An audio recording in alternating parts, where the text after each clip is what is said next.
with me all the time, helping me believe. Don't wanna waste this life you have given me. No, big or little, doesn't matter. You are with me, God. I decided I will follow anywhere you want. Oh, you're never gonna let me go, never ever gonna let me go. I'm giving it my heart and soul, gonna give my heart and soul. You're never gonna let me go, never ever gonna let me go. I'm giving it my heart and soul, gonna give my heart and soul. I'll give my all to you. Whatever you choose, I'll give my all to you. Whatever you choose for me to do. Whatever you choose for me to do. My all to you. With you I'll overcome, I'll be your hands and feet. I'm trusting in you, God. You're strong when I am weak. So big or little, doesn't matter. You are with me, God. I decided I will follow anywhere you want. Oh, you're never gonna let me go, never ever gonna let me go. I'm giving it my heart and soul, gonna give my heart and soul. You're never gonna let me go, never ever gonna let me go. I'm giving it my heart and soul, gonna give my heart and soul. I'll give my all to you. Whatever you choose, I'll give my all to you. Whatever you choose for me to do. Whatever you choose for me to do. My all to you. Today, tomorrow I will follow you. Today, tomorrow you are always with me, God. Today, tomorrow I will follow you. Today, tomorrow you are always with me, God. Give my all to you. Whatever you choose, I give my all to you.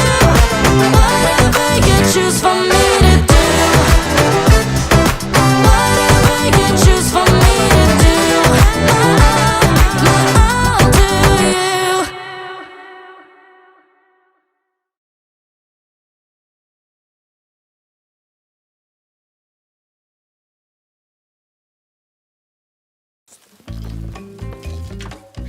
Welcome to Story Lab. This week, we're talking about adventures in kindness. Plus, we'll hear an amazing story about a pretty adventurous road trip.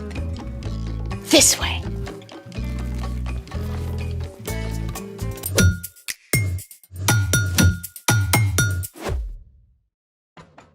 Hey, I'm Skylar, And I'm Sebastian. and today we're talking about kindness.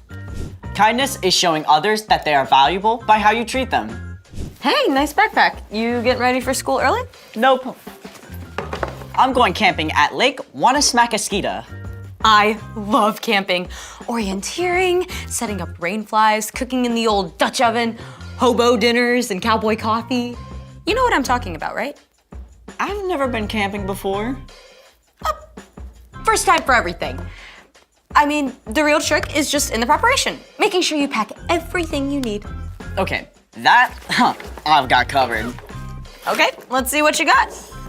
First, bug spray. Little cold for mosquitoes, but better safe than itchy. Then, What else? there's my Nintendo Switch. There's no electricity in the woods, Sebastian. Then you're not gonna like my next item. What's that? My Star Nightlight and sound machine. You know that there's stars and sounds of nature. Well, I also packed some non-electric stuff. Great. My knitting kit, tennis racket, golf club, got my snake. Oh, my chicken, you know. We got my chair, you know, kind of need that. My hockey stick, my lucky hat, my backup lucky hat, my pogo stick, you know that, yeah. Oh, and of course, can't forget Steve. Sebastian. What in the world? You know, in case I wanted to make a snack. A snack. Maybe something desserty? That is actually doable. Let's make it! So, what are we making? We're going to make a solar oven to bake s'mores in. Sweet. Literally. For this project, you'll need a cardboard box, aluminum foil, some plastic wrap, a glue stick, some tape, a ruler, something to cut with, a stick, and a marker. First, take your box and use a ruler to trace out a lid about an inch from the edge, like this. Then, cut it out. Remember to ask an adult to help. Be careful. I will. There! Next, we'll use the glue stick to line the inside of the box with aluminum foil. There we go. Make sure you cover it really well with glue.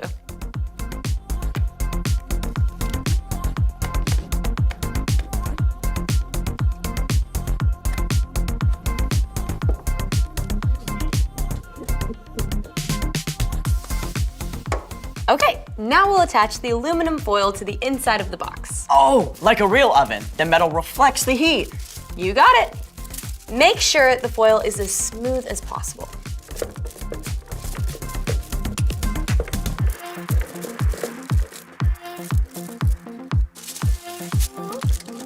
Perfect. Then what? Then use double-sided tape to tape 2 layers of plastic wrap to the inside of the outside edge of the box top. To hold the heat inside. All right.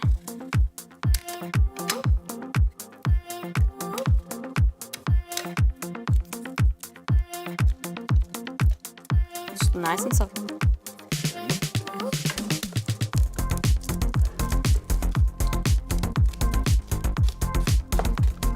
Very nice.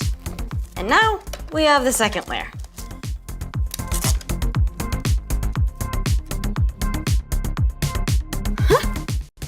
Do you like baking, Sebastian? To a certain degree. Oh boy. Incoming dad joke. And done. So, how do we plug it in? Kidding. We use the stick to hold open the lid so the sunlight bounces down into the oven. It's the sun's heat that warms up our s'more. Spoken like a camping pro.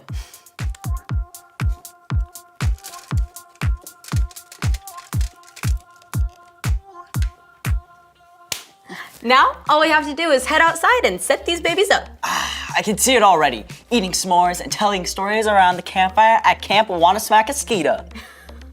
Speaking of stories, it's time for...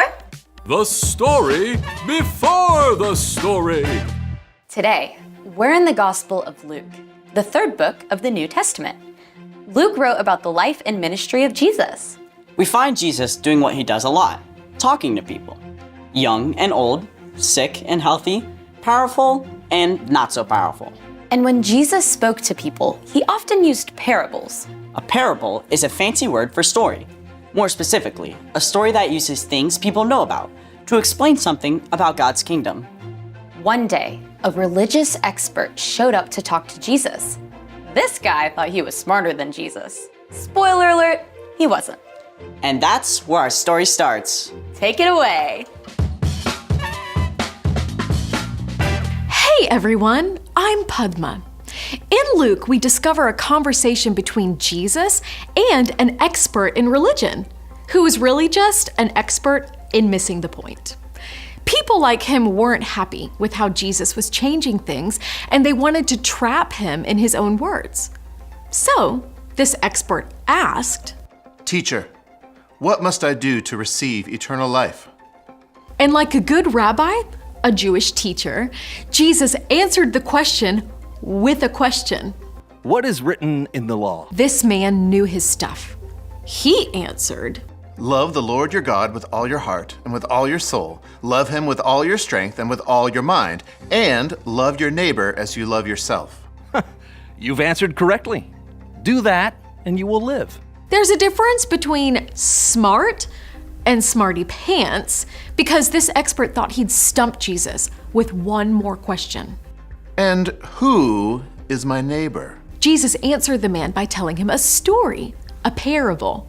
The story went something like this.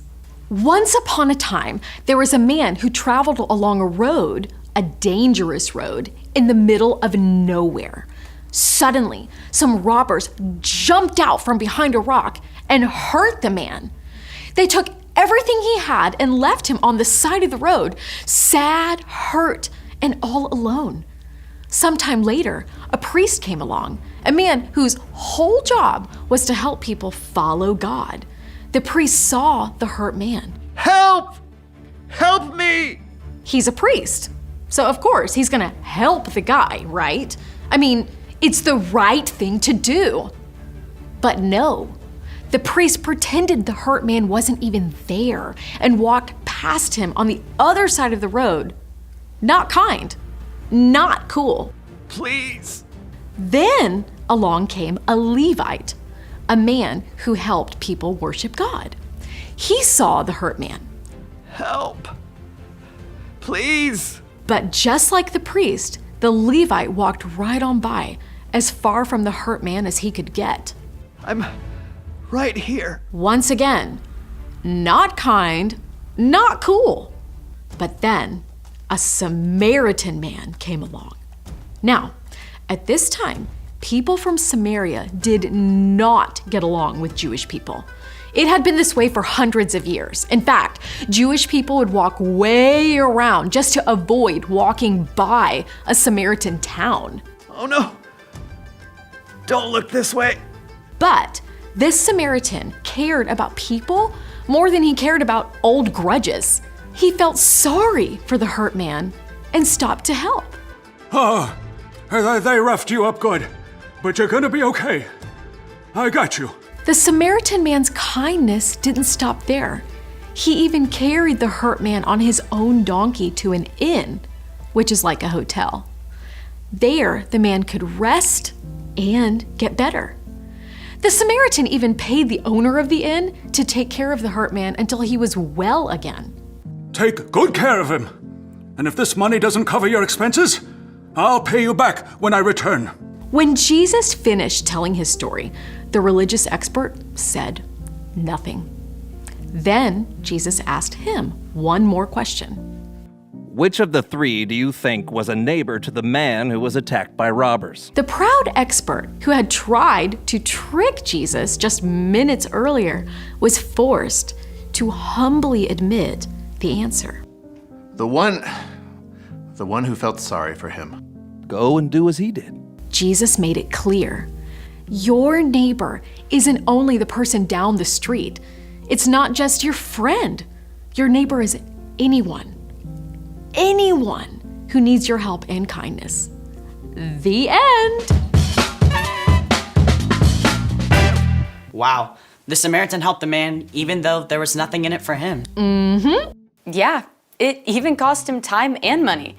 I bet even his own people were mad at him for helping. You don't see that kind of kindness every day. I like that Jesus used his story.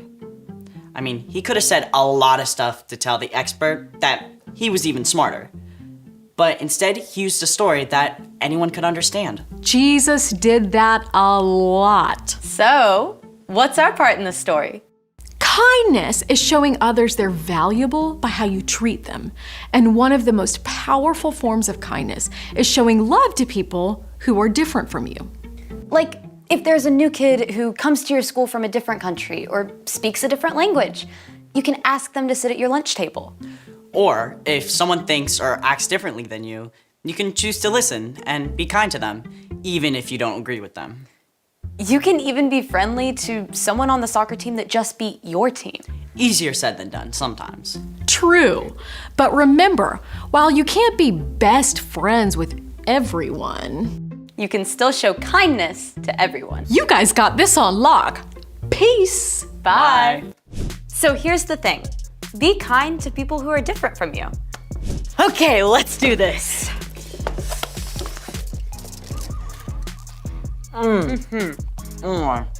Well, the good news is that we have successfully baked s'mores in our new oven. So what's the bad news? We have also brought in ants. Wait! Are they on me? Are they on me? Thanks for joining us in the story lab. Seriously, do you see any ants? See you next time. Sebastian! Oh my. So good.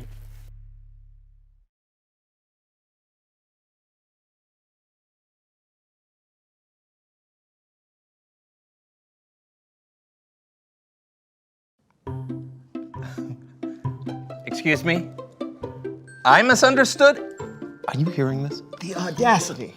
Yes. Let me see if I got this correct. I purchased a stick from your website, and you know what? You tell me what this product is called. A walking stick. That's right, a walking stick. And let me ask, what is the subject of a walking stick? Oh, you don't understand? I don't understand. Well, let me break it down for you. The subject is the stick, and the word walking is a present participle used as an adjective to describe the action of the stick. Thank you. I've had this walking stick for 12 hours, and I have not seen it take a single step. Not a single Whoever step. heard of a walking stick that doesn't even walk? No. I need to know what you're gonna do about this to make it right, and I want you to call me back. Yeah. Yeah! Oh, it's a falling stick now. Now, fine, falling stick. You want to go to brunch? Yeah. All right.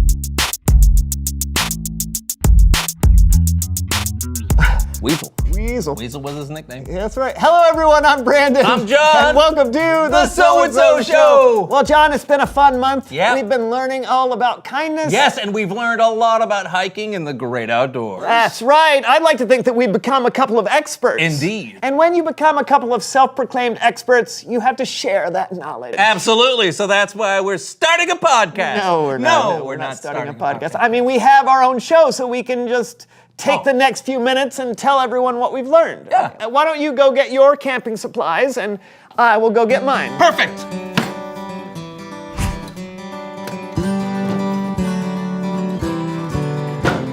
Welcome to the Ultimate Camping Guide with Brandon. and John. Looking good, What buddy. are you wearing? Only the best. You're in a tuxedo. Yeah, with designer hiking boots. I don't know about that. Why don't you show the rest of us in here what you brought in your camping starter kit? Starter set. Yeah, I assume you have more than just that. No, and what are you talking about? You're wearing a tuxedo and hiking boots. Designer hiking boots. Whatever. And that's not all I have. Okay. Well, it looks like I'm gonna have to take this over. So, when you're camping, it's important to travel light. For shelter, I have my lightweight tent. There we go. I have a sleeping bag packed as tight as possible to not take up too much space. Let's see, I have waterproof matches, a water bottle, and water filter. You don't want to be carrying a lot of water with you, so you'll want to filter some along the way. Oh, I carry all of my water with me. What? That's gonna really weigh you down. Not really. Just let me handle this, all right. Hey, the best part of camping is unplugging. And there's a good chance that you'll be out of cell range, so you want to make sure that you have a good map and a compass. I'm not so sure you should be the one claiming to be an expert because there's an app for that. John, just trust me on this one, all right? Of course. All right, you need a small thing of toiletries, biodegradable TP if you don't want to use leaves, and a small shovel. Wait. What is that for? You know, for... No. Yeah, of course. Okay. Yeah, fine. Okay, so finally, your food. Yeah, I only You're gonna take fresh vegetables and meat to grill. Well, you're not going to be able to keep that cold. I'm sure there's a way to do that. I think what you're talking about is car camping. I guess that's okay. Car camping counts. When you're car camping, you can take a few extra things. So, John... Hey there, yeah. Oh, no, go ahead and back it down the driveway, Earl. What is that? Oh, you'll see. There she is, huh? John, That is not camping. Well, we'll let the people decide. Now, just outside, we have our 35-foot Dreamliner Class A motorhome. You won't have to worry about finding water because you can carry it in your 80-gallon freshwater tank. 80 gallons? That doesn't include the 300 gallons of water that are in the hot tub. Hot tub? Yes. Oh, man. You're gonna need to relax after you hike. You can stretch or cool off in a creek. Well, sure, but you can also cool off with your top-of-the-line dual air conditioning units and then sit down and watch a movie on your 75-inch ultra-high-def TV screen. Or just look at the birds, or the stars, or read a book by firelight. I don't go camping not to have all the comforts of home. I go camping to treat myself. But that's not camping. You're just moving a luxury hotel near the woods. Camping in an RV is the only way to go camping. It is not. I'm not pooping in the woods. It's a natural human function. There is nothing natural about that. You know, Shovels? I don't even think you like camping. Yes, I do. I just think camping is different than you do. I can't anymore. It's Bible story time. Oh, yeah? Oh, yeah.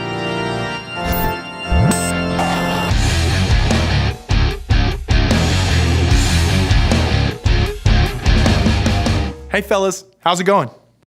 Do you like camping? I do. I mean, sometimes I like to go out with just the bare minimum of supplies. Exactly. But my aunt and uncle have this really nice RV that I get to use occasionally, which is also a lot of fun. I usually like to car camp though, where I sleep in a tent, but I can keep all my stuff in my car. Any way you can get outside and enjoy God's creation is A-okay with me. Well, I guess so. Do you have a story for us today? I sure do, but I think I'm gonna need your help. You up for it? Absolutely. Great. Our story today comes from Luke chapter 10. It is often referred to as the parable of the Good Samaritan. A religious leader asked Jesus what he needed to have eternal life. Jesus asked the man what the scripture said, and the man replied with 2 verses. Love the Lord your God with all your heart and with all your soul. Love him with all your strength and with all your mind. And love your neighbor as you love yourself. Jesus told the man if he did those things, he would have life. But then the man asked this question, who is my neighbor? And Jesus responded with this story. There was a man traveling down from Jerusalem to Jericho. Now, the road from Jerusalem to Jericho had a reputation for being extremely dangerous. It was a very narrow road, so it was a place that robbers could easily attack.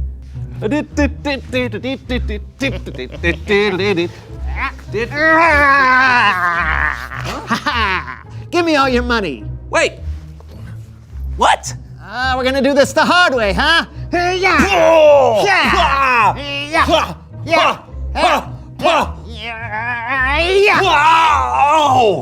Ow! You haven't had enough yet?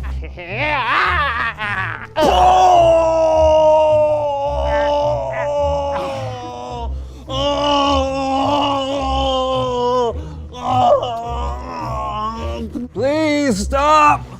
Someone help me! I'll take that. Oh, good luck surviving in this heat. Hey, yeah.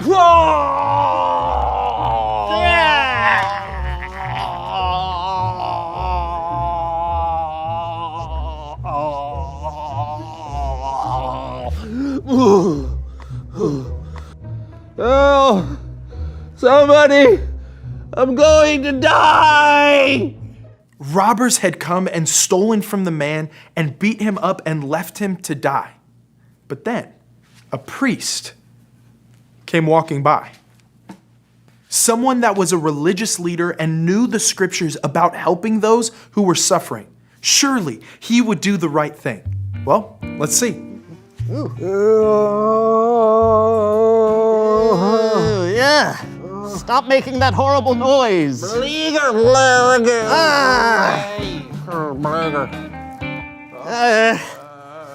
There's nowhere for me to cross. I can't look. Why don't they make these roads wider? Oh well, here goes nothing.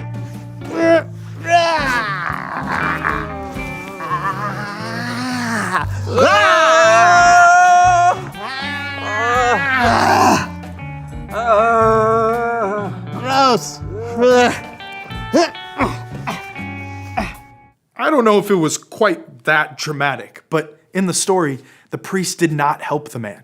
But up next was a Levite. He probably knew a lot of the scriptures. The priest didn't help, but surely the Levite would. Nope.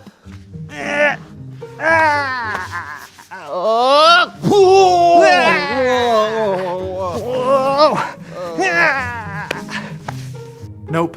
Jesus then told of a final person, a Samaritan. Now, it's important to know that Samaritans in that time were considered outcasts. The people who were listening to Jesus tell this story probably had an idea of Samaritans being untrustworthy and beneath them. So it may have been a little of a shock to hear of a Samaritan turning up in the story.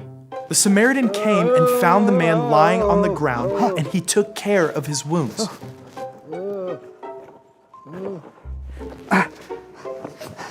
Here you go, friend.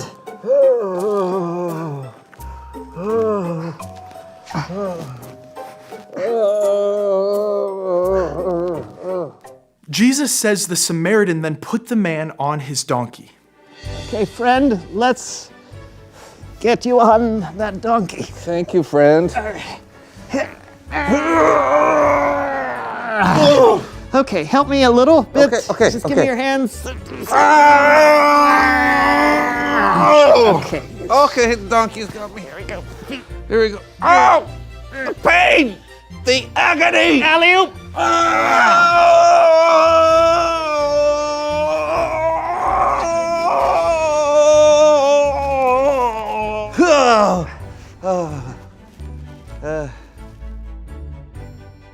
Come along, donkey. Jesus goes on to say that the Samaritan not only took care of the man's wounds on the road, but that he brought him to an inn and took care of him there, and the next day paid the innkeeper to take care of him while he was gone. Jesus then asked, "Which of the three do you think was a neighbor to the man who was attacked by robbers?" And the man who asked the question replied, "The one who felt sorry for him." Jesus told the man, "Go and do as he did." The end. Great story. Yeah, thanks for helping me out. Our pleasure. You know, I have to say, I've heard that story a few times, but it's always good to hear again. Same. It's really cool to see the Samaritan be kind to someone who is so different. I mean, I have a hard time being kind to my friends sometimes when I think about something differently than they do. Right, but Jesus calls us to be kind to everyone, not just the people who are like you, but even people who are different from you. That's awesome. Hey, thanks for the story. You bet. Later. Okay, so maybe camping out in an RV isn't the only way to go camping. Are you kidding? Air conditioning in the woods would be amazing. I want to try it your way next time. And I just want to get out there and rough it for a change. You know, really experience the wide open world. I guess it's possible to be different and still be kind to one another. You know what? I think you're right. Yeah. So, reveal the question. How can you care for people who are different from you? Yeah, there are lots of ways we are different from one another. We look different, we act different, dress different, think different. How can we care for each other? Yeah, maybe there's someone you feel like you have nothing in common with. Maybe you can eat lunch with them and ask them what they like to do for fun. You might know someone who doesn't speak the same language as you. You can have them teach you some new words, and then you can do the same. Or maybe you know someone who doesn't look exactly like you. Find some things you have in common. It's important we care for everyone the way Jesus did. And like the Good Samaritan. Yes, so go and talk about it. How can you care for people who are different from you? And we'll see you next time on The So-and-so Show. Now, my friend, to the woods. I'll drive. All right. I'll bring my shovel. You. It's best to be prepared. Right. I'll Where go we're first. going, we don't need shovels. Hey, we just got some handwritten correspondence in our So-and-so Show mailbag. Okay. It's a box, but all right. This is from Olivia in California. All right, here we go. Awesome, California. What does Olivia have to say? Dear John and Brandon, I watch your shows all the time. Aw. And I have your devotional. Oh, cool. When you read this letter, can you read it on the so-and-so show? I don't know. I'm We'll sorry, think we about it. can't. Yeah. I don't know. If you already made one for the week, please read it the next week. Okay. I would love that. By the way, my name is Olivia. Also, I love the Bible stories. Yes. Thanks, your friend, Olivia. All right. All right, thanks, Olivia. Yeah. Thanks for the letter. If we can read it on the show, we will. But Yeah. I don't know if we're going to have time. Yeah. I mean, maybe during the credits? Yeah, maybe we can work that in next week. Next week? Okay. So tune in next week to see Olivia's letter.